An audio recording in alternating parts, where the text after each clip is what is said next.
Today is World Malaria Day, and across the country there have been several efforts to fight malaria through the National Malaria Control Program. The question on news desk today is, how are rural communities in Ghana helping themselves when it comes to preventing malaria? Matilda Wamaga has been visiting some of these communities, and she's joined us now over the telephone. Hello, Matilda. Hello, Matilda. Well, I do not have Matilda. In the absence of that, let me come back to the studio and then speak with Clement Dakpalo. He is from the Clemedics Medical Center. Thank you very much for joining us here. Thank you, too. What is the situation? You deal with a lot of OPD issues. What's the situation with malaria now? It will surprise you to know that despite the supposed efforts that government is making, all those interventions with Global Fund assistance, WHO assistance, malaria still remains the #1 disease in Ghana. About 50% of those I attend to in my small clinic are mostly due to malaria. You ask yourself, how many people wake up every day feeling sick? Those who wake up every day with fever, with headaches, pregnant women who are losing their unborn babies, babies that are born underweight. Why do you think perhaps those interventions are not working? Those interventions probably aren't working. They are working to some extent, but it's difficult implementing policies in Ghana. You ask people to sleep under insecticide treatedness. You know, the only way you can keep yourself away from malaria, you're not going to get it through eating contaminated food. The only way you get malaria is if you get bitten by a plasmodium infested mosquito. You ask people to sleep under mosquito nets and they give excuses. It's hot in there, it's inconveniences, it's uncomfortable. They give so many excuses. So the problem is not the policies are not working. Is it not true? It is. Well, it's better to feel a little bit uncomfortable than to sleep on a sick bed for 3-4 days with drips all over you. I'd want us to get into why it's more important to have that little convenience and go through malaria, because for many of us, we think malaria is just one of those fevers, and you can even OTC treat it. So we'll get into that, but let's go over to the telephone and speak with Matilda Wamaga. Matilda Wamaga has been roaming as we mark World Malaria Day. She's been to some rural areas. She's joined us now. Hello, Matilda. Hello, Kemini. Where are you now? I'm at Ademan. It's near Amasaman in the West municipality, where I've been speaking to some people in these rural communities.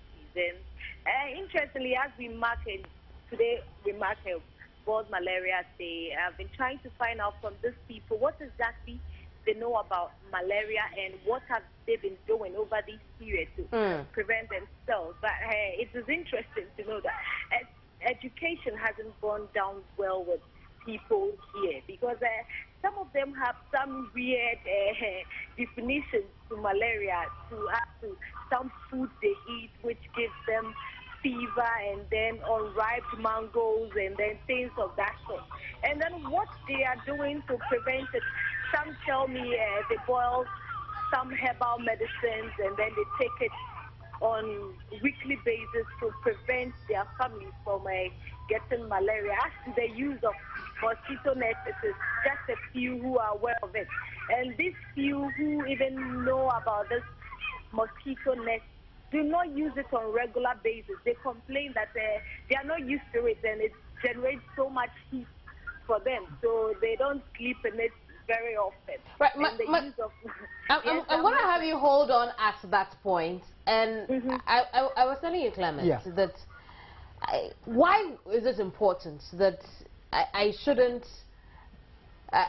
just go through the inconvenience of the heat and so that I wouldn't fall sick of malaria? Because for many of us, we think that we can treat malaria over the counter from the drugstore. You heard what people said cause malaria: eating unripe mango, eating food. You only get malaria when a mosquito bites you. Simple. There is absolutely no way, no other way you can get malaria except through the bite of a mosquito that has plasmodium. It's not through food, it's not through anything. And I'm telling you, we went for a program in Tamale. We were educating people on contraception using condoms.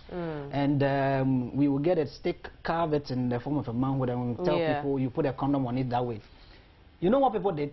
They will go to the bush, get a stick, peel the condom, put it on it, put the stick down, they go ahead and do whatever they do. Ignorance is a very big problem now. Now people are giving all sorts of excuses. We are not used to the net, but they are used to the bite of the mosquito. And let me tell you, if you go to the rural communities, that is where you have much of the problem. Where the mosquitoes will breed, the bushes, the stagnant waters, that is where you have those mosquitoes breeding. And that is where the ignorance is. And I'm telling you, you cannot prevent malaria by drinking herbal medications every week. You can only prevent it when you sleep under a mosquito net, or you just protect yourself from the bite of mosquitoes. I want us to be clear on this. You didn't say you cannot cure malaria with herbal medicine. You can't prevent it. The operational word here is prevent it. So people are taking herbs every week to prevent it. No. The only way you can prevent it is if you keep away, you stay away from the malaria. Is malaria that serious? It's very serious. You go to Rich Hospital right now. See how many kids are lying on emergency beds with doctors attending to them.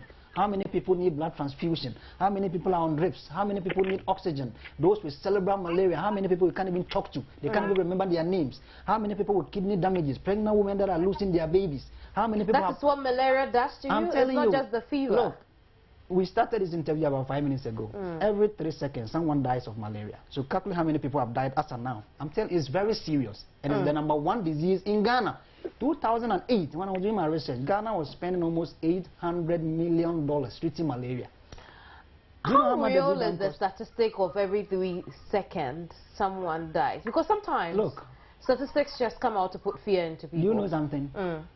Now, Ghana here, in Kumasi, where I worked last year, the Ashanti Regional Health Directorate said that as at the half mid-year, those people who reported with malaria in the Kumasi metropolis, Kumasi metropolis has a population of just over 2 million people, where about 178,000 people from January to the middle of the year. That is almost 941 people a day. A population of about 2 million people. If you go to the northern region, the entire northern region, we have just about 2 million people. The whole of 2012, 820 people died. 2 million people in the region, 820 died out of malaria.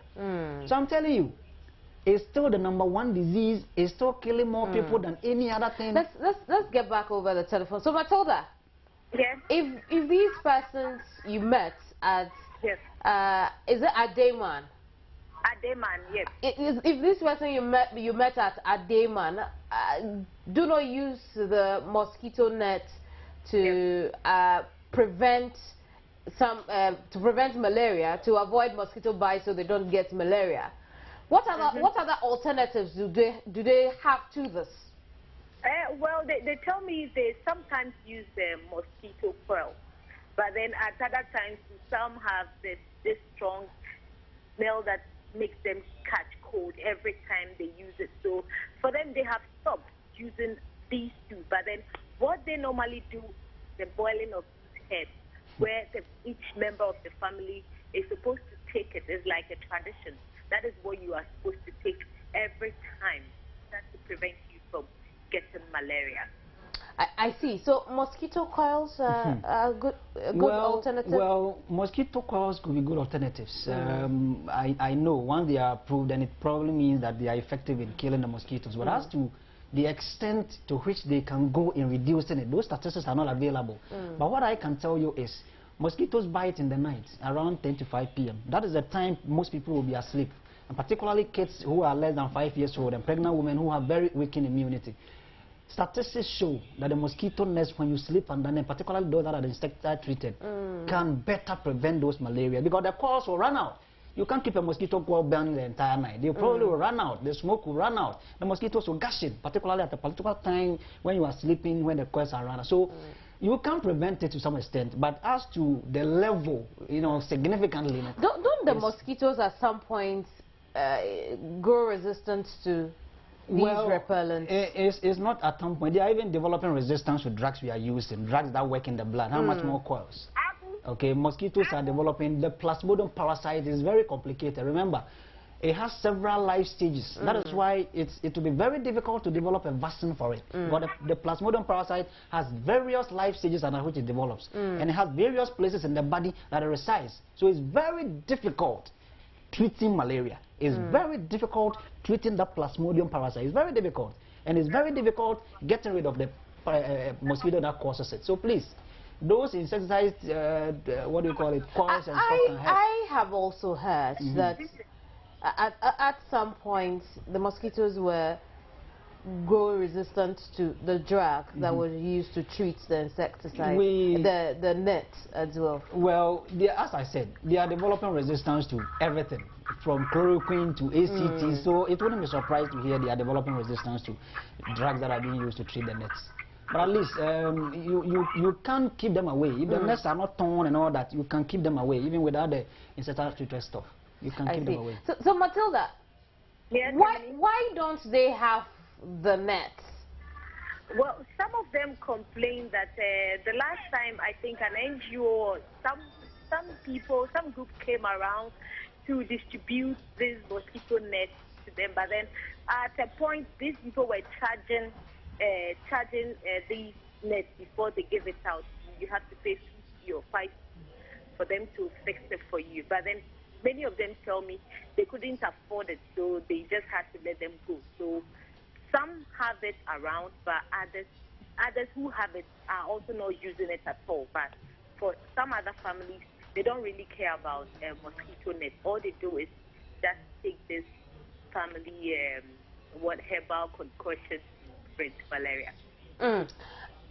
Clement, the fact that they are not getting access to the bed net itself, that is a problem, and this is where, you know, there was a report I read some time ago that the health sector corruption in the health sector alone is making it impossible for people to have access to certain basic services and needs. So it wouldn't be surprised, because in my village, where I come from, in Upper West region, those nets were distributed free of charge to school kids. Everyone in that village had it. So I'm shocked in this city people are selling, because those things are funded. World Health Organization do not fund it. It's not government of Ghana stuff. So I'm surprised people are complaining. They come around to say, oh, we are in Ghana. They can do anything. I see. Yeah. So Matilda, is there a clinic in this Ademan township? There is no clinic here. Many of them have to come to the Ajay Kutuku and some of these nearby communities to attend health, to get to any health facilities. But for the main township, there is no health center. How far is Ademan from Ajay Kutuku? I think it's about 5 kilometers from the main township. I see. And so if someone is ill in Ademan, you'd have to travel that far to get access to health care. And Clement, that's a huge problem. This is a serious problem. In my village, from my village to the nearest health center, in Upper West region to Sombo, it's just about 4 or 5 kilometers. And we have had incidences of people dying on the way, particularly if the road is quite bad. You can't transport a sick person who is unconscious, who is dizzy, so weak and can't even sit on a motorbike to the hospital. So that's why those CHIPS compounds are important. It's imperative that government makes sure they invest in these things. We should have at least a basic health post where some of these common ailments can be treated. Someone to get up, you know, you can't even see the way, and you have to walk or sit in a car for 5 kilometers. I mean, that is quite inconvenient. CHIPS compound must be accessible. Government is doing well, but it looks like there's a lot more. Well, there's a lot more government needs to do, because if people are complaining they are not having access to the nets, people are complaining they are not having access to clinics, they are complaining they are not having access to medical officers who will probably do these basic diagnosis services and treat them. And remember, we are abusing malaria treatments. It's not every fever you get that is as a result of malaria. People must be very cautious of this. Fever is just ordinary body temperature rising above 37.5 degrees Celsius. Even common cold, catarrh, can make your temperature rise above that. So people should be very careful. You get up in the morning, you feel you are hot and you think it's malaria. Most people are taking malaria treatments they absolutely do not need. And people are also abusing the treatment. You give them the treatment 3 days, they take it for a day, they think they're okay. Remember, before you experience a malaria symptom, the mosquito would have bitten you 10, 15 days ago. If you get up today and you feel sick. So that's the incubation period. Yes. After you get the plasmodium in your system. After you get the plasmodium in your system, it takes 10 to 15 days before the first symptoms appear. So it doesn't take just a day for the parasites to go. So if the symptoms disappear, that does not mean the treatment is gone. So people must respect those are researches that have been done. You take the drug for 3 days, you get well. You take it for 24 hours, you think the symptoms have disappeared. The next time, you probably will not even get any drug to treat it. So we should be very careful abusing the treatment and abusing the symptoms. Right. Don't just take any drug when you have fever. Absolutely. Go to the hospital, get it tested before, and take your drugs when it's given. If it's 3 days, please take it. There's a reason why. Course. Yes, it's been done. Thank you very much, Clement. Clement Dapalon is with the Clemedics Medical Center. But Matilda, so from Ademan, where are you headed? I'm heading towards Acquah to speak to some of the residents around. Right.